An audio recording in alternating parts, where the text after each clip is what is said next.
This is Future Fork, a show that explores the world of food and the decisions we can make today that will shape our future.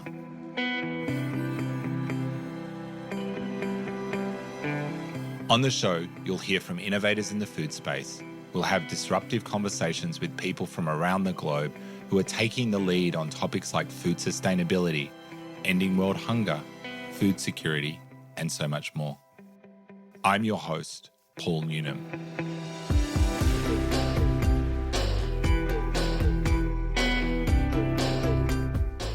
In this episode, we're talking to Arthur Potts Dawson, my long-term friend and collaborator. Arthur is a chef, Sustainable Food Innovator, and United Nations World Food Programme chef advocate. He's known as the original green chef by Jamie Oliver.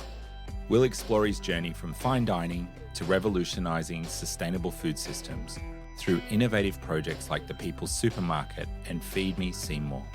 You'll hear about his experience working alongside Jamie Oliver, learn about his impactful work with the Chef's Manifesto that brings together over 1,500 chefs worldwide. And Arthur will share why the innovative meal plan program Feed Me Seymour is changing the game. Let's get into it.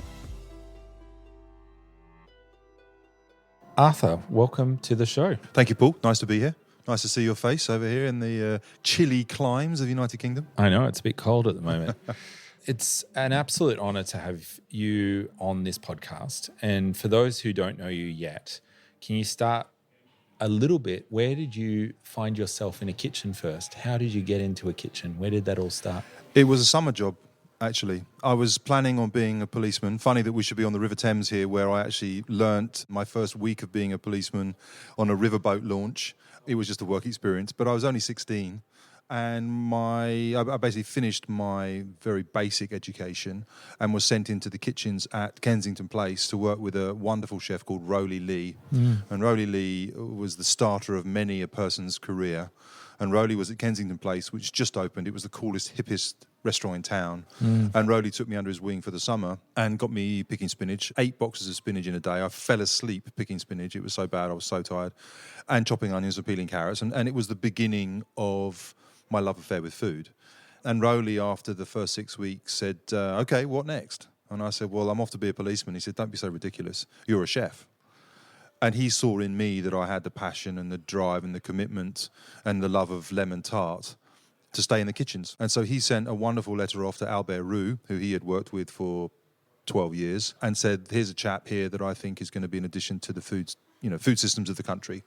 And Albert Roux sat me down and gave me an interview and said, one of my old boys has told me that you're a chap for the stove, and took me on. So I did an apprenticeship with the Roux brothers, and that lined me up for what has become 38 years of cooking in the most wonderful places in the world, with the most wonderful ingredients, with the most wonderful chefs. And it fitted me to a T. It was like putting on a glove. My attitude, my personality, I love being able to let people enjoy something. And food is probably one of the most wonderful things you can enjoy. It was just so happened that I was very lucky to have been given the tools to understand what good food was.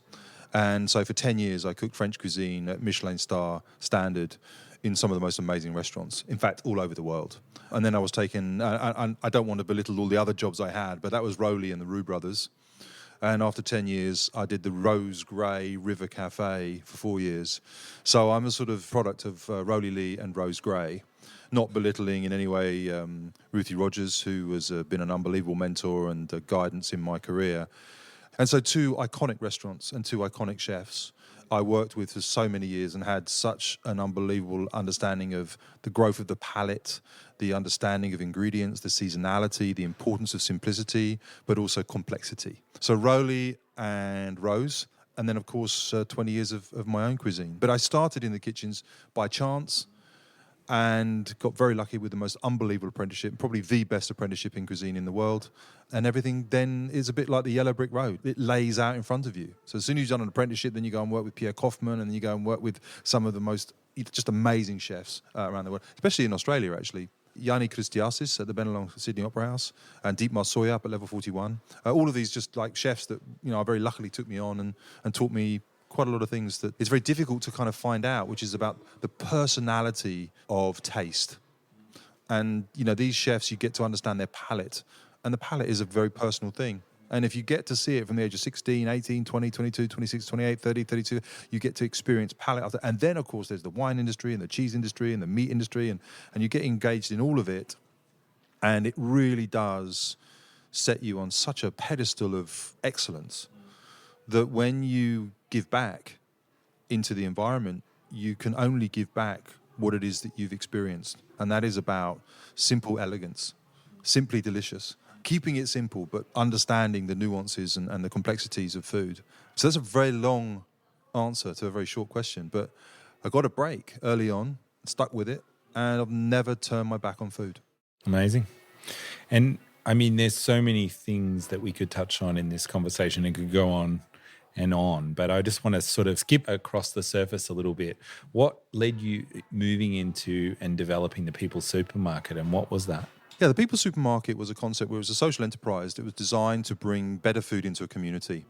And the idea is that I've been doing restaurants for about 20 years and recognizing that restaurants can sometimes be unapproachable and challenging for a lot of people who don't have very much money. And so you can't stand on a pedestal and say, thou shalt not, and thou should do, and all of these things, when actually 98% of the population of the country couldn't afford to come into my restaurants and eat the food I was putting on the plate. And I said, well, there's only the food systems as they exist in the United Kingdom, it's basically in the supermarket. So I said, how do I challenge the supermarket system? How do I take them to task like I did the restaurants, which are about sustainability? And so the People's Supermarket was born of a concept that how can you ask people to get involved in the food systems around them, especially in a city?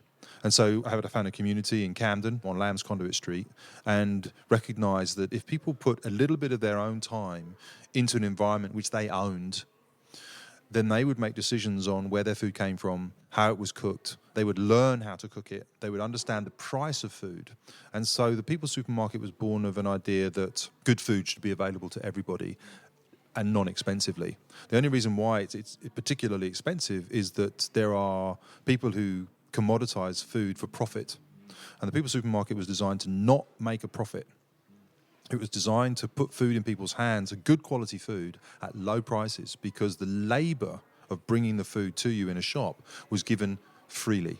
So you and I would go and work in the shop for 4 hours a month, and for that we get about 30% off our shopping because we didn't have labour costs, and also bought in bulk and all these ideas. So the People's Supermarket was an idea that if you launched it now would probably be better placed, because 18 years ago when it opened, it was challenging the likes of Sainsbury's, Tesco, Asda, Waitrose, and the problem with them was that they had such a firm hold on food systems, and they had such a firm footprint in the field, in agriculture, in the dairy pastures and lamb, and the cost of all food is basically hammered down by the supermarkets, and it was crippling our agricultural systems in the UK. And so as a chef, I really wanted to give a voice to the farmers and to the people who are able to bring us good food, but I just needed to stop the big organisations making money out of agriculture. I needed agriculture to push back and say, hey, we'll give you carrots at this price, and we'll give you cucumbers at this price, and milk at that price, and I wouldn't put a margin on it. I would just charge what it meant to keep the shop open. So it wasn't commoditizing food, it was bringing food to people, and it was benefiting both people and farmers. That was concept. And many people have heard the story of Jamie Oliver in 15. And what's something you learnt being involved in that project and working on it? I have never had more empathy in my life for the young people that came to 15, risked it all. I worked with 2 generations of 15 trainees, and how brave they were and how wonderful it was to see a young person's recognition of what food could be, because so many people don't understand food and the food around them, and to get the chance to break open a fresh piece of cheddar cheese, or to grill a piece of smoked bacon, or to pull a scallop from the North Sea. Jamie took what he learned at the River Cafe and brought it to a younger generation and put them in the field, took them to where the grapes grew, took them to where the olives were pressed. And I shared that time with these young trainees, and I saw them struggle emotionally, I saw them struggle physically, because they'd come from particularly difficult environments. But I learned that if you can build trust and nurture young people, and food is a wonderful channel to do that in, you can see them shine. You can watch them blossom. It's a bit like showing someone a light when they've been in a very dark place. It can be sometimes blinding, but at the same time, in the time that it takes you to get used to that light, you begin to understand the possibilities of life founded on food and food systems. So, Jamie taught me a lot there. And it was also what I learned from Jamie there was about being brave, because it was risky. And I see a businessman, and a lot of people know Jamie is, okay, he's doing pretty well for himself. But in the early days, it was a big risk. He put his house on the line, he put his relationship on the line, he put everything on the line because he believed in something so much. And that's also so impressive. So I've learned from Jamie, and I've learned from the young trainees, all of them now who are in their 40s and doing their own thing. Some of them are mushroom pickers, some of them are running estates, some of them are running restaurants. In fact, we're even considering maybe going to one of those restaurants tonight. So, yeah, I learned a lot from Jamie and the 15. So pivoting slightly, the Chef's Manifesto is a chef-led project. It's interesting. A long time ago, I opened a restaurant in London that was described by Giles Corrin as the most important restaurant open in 200 years. And I'm not giving you a kind of, I did this, but it's very difficult to break into a field that's got rocks in it, that's got trees in it. It's got an environment where no one's ever been in this field before. And having tried to plough a field that has so many hillocks and bumps and trees and rocks and turn it into something that it's understandable and is recognised as achievable is a vital part of us being able to change food systems, because chefs are a big tool in that, change drivers, and they're fabulous tools. So the opportunity to have a look at what the United Nations had done with the Sustainable Development Goals and see how can we turn what it is that's quite difficult to understand for the best of people, doctors and physicians, everyone, look at the Sustainable Development Goals and turn them into something that's digestible for people who are under pressure, time poor, perhaps didn't go in and do a lot of education. And they ended up in a world where food has not really allowed those chefs to go anywhere beyond other than ordering it, cooking it, serving it, going to bed, getting up in the morning, ordering it. And it is very, very repetitious. And so when you ask a chef to think outside of a system where they've been taught from their earliest position as a chef, you have to make it inspiring, you have to make it interesting, you have to make it achievable, doable, and you also have to make it as if everyone else is doing it. And so the capacity to turn what is a sustainable, resilient, important food narrative and give it to chefs globally in kitchens where you would never think they'd be able to land a sustainable narrative, and have them carry a flag for change and sitting under an umbrella of a sort of global platform of, hey guys, if we can all do this together, we will show you change. So the excitement there was being able to stand somewhere and with a pole and kind of leverage a little bit, and then someone else join in the leverage, and thousands of chefs all pulling on that same bar to push back against a system that was inherently destroying the planet. You couldn't ask for more for a chef to be able to be involved in that. And that's why the Chef's Manifesto for me has been something that is I'll never be able to let go of. And in fact, I love to think I'm an integral part of it, and I love to think I inspire and innovate inside it. Every chef I come across, I talk to about the Chef's Manifesto, and I leave every chef wanting to know more. It's awesome. You're the chef advocate for the UN World Food Programme. Can you tell us a little bit about what does that role involve? Yeah, advocacy for the World Food Programme is something that has humbled me to the point where I'm on my knees and sort of scrabbling around in the dust, trying to understand why we are where we are in a world that should be at peace. And I know the World Food Programme, is very much about providing vital chains and links in food systems to keep people from starving. But so much of this work is focused on trying to understand that food systems cannot work in an environment that's not peaceful. And so I did not understand that. And from an advocate's position, speaking to David Beasley and now Cindy McCain, understanding that the position is food is used as a weapon of war. It's a soft weapon. And we, as a planet, need to understand, and this is what's unbelievable about the World Food Programme, is it's planetary. It focuses on understanding food systems and the vital food systems that if you don't have food, you die. And so as a chef, making sure that you support and understand what the World Food Programme does. I mean, I've been in Ethiopia, I've been in the Middle East, I've been into America, South Africa. The idea is understanding global food systems from a planetary perspective was something I never thought I would ever get to understand, although I did work with IKEA for 4 years, and you kind of see from a lens of, okay, global issues face us when it comes to supply chain. But the advocacy of this is making sure that people understand that there's a system out there that supports the most vital requirement, which is food for life. And in that food system, if we don't recognize that there has to be a system that allows organizations like this to thrive. And advocacy is about raising awareness so that people do fund it, so that people do give something, even if they can't give anything financially, they can give mind to it. So advocacy is about making people understand that the World Food Programme exists in the first place, why it exists, and the fundamentals for it. When the World Food Programme as an organisation won the Nobel Peace Prize a number of years ago, it was so apparent to me, and in the advocacy work that I do for them, that it's important that peace is a huge factor in stabilising regions and making people understand that food should not be used as a weapon of war. And so the advocacy for the World Food Programme, I will never stop advocating for what they do or volunteering my time for them.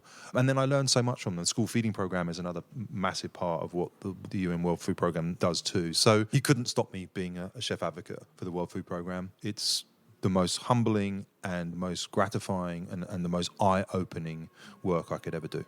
Amazing. And you've been working on a new project, which is called Feed Me Seymour, which is a science-based whole food meal plan.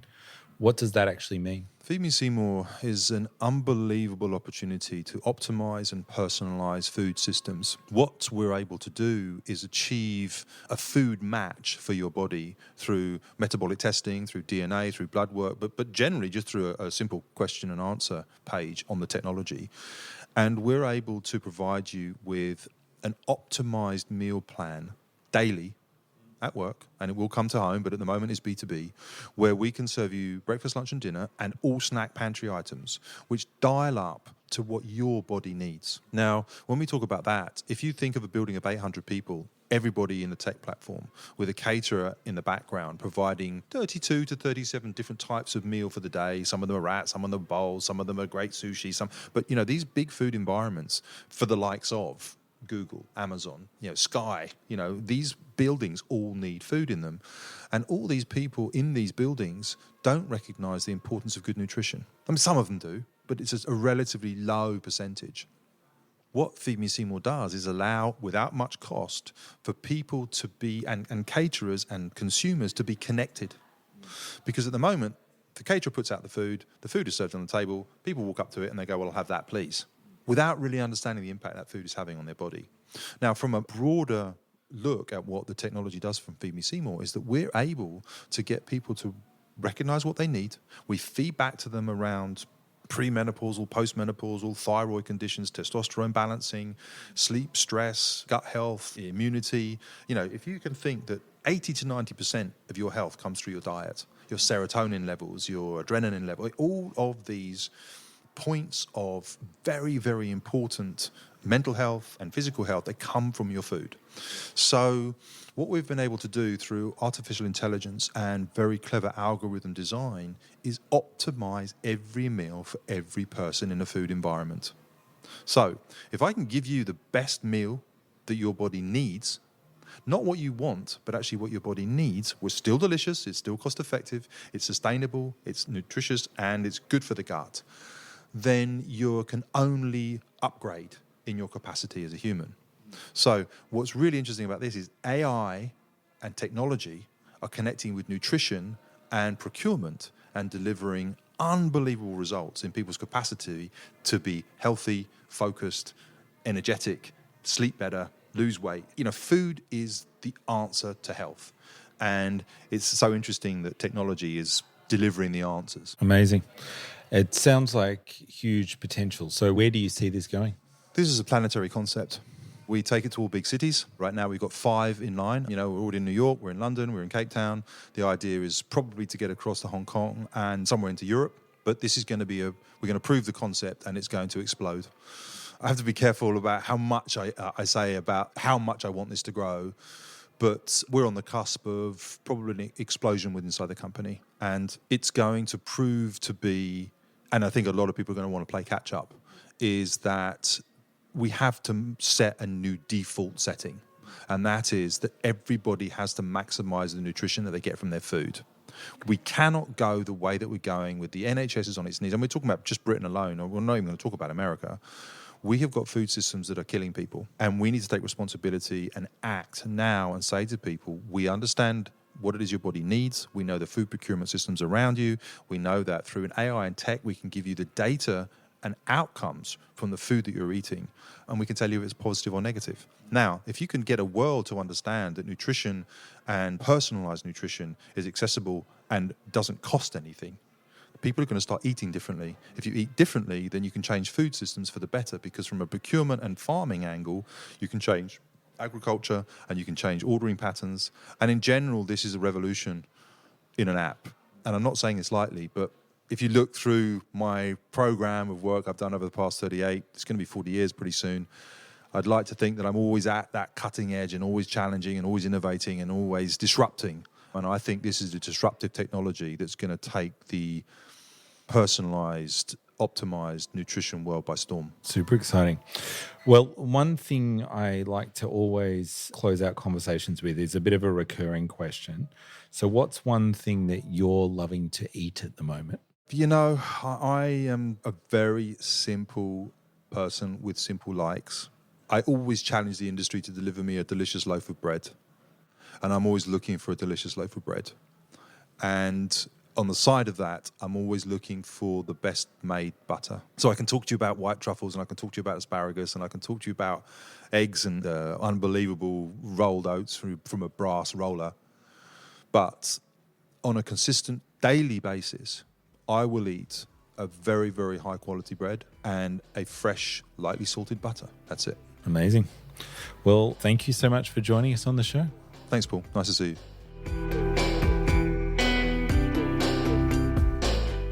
You've been listening to Future Fork, a show that explores the world of food and the decisions we can make today that will shape our future.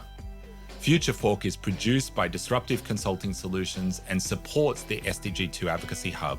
For more info, head to the website futureforkpodcast.com. This show was produced with strategy and production support from Wavelength Creative. So you don't miss an episode of Future Fork, make sure to subscribe to or follow the show in your podcast app. And while you're there, leave us a 5-star review. It really helps others find the show. I'm Paul Newnham, and I'll see you in the next episode.